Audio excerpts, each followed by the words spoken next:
અમદાવાદમાં ફ્લાઇટ મોડી પડતા મુસાફરોને ભારે હાલાકીનો સામનો કરવો પડ્યો। અમદાવાદ એરપોર્ટ ખાતે આજે લોકો આવી પહોંચ્યા હતા કે જેમની ફ્લાઇટ બપોરે 4:30 વાગ્યાની હતી, પરંતુ અમદાવાદથી દુબઈની ફ્લાઇટ મોડી પડતા રોષ જોવા મળ્યો મુસાફરોમાં।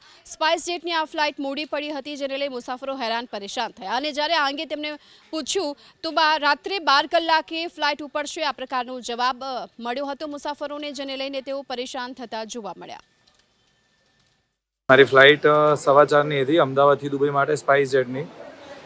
ડીસાથી આવવાનું હોય એટલે વહેલું નીકળવું પડે, સ્વાભાવિક છે, પણ રસ્તામાં હતા એટલે જાણવા મળ્યું કે ભાઈ ફ્લાઇટ લેટ છે અને જે 4:15ની જે ફ્લાઇટ હતી એ રાત્રે 10 વાગે આજુબાજુ ગોઠવી છે। ફ્લાઇટ SG-15 કરીને હતી અમદાવાદથી દુબઈ માટે।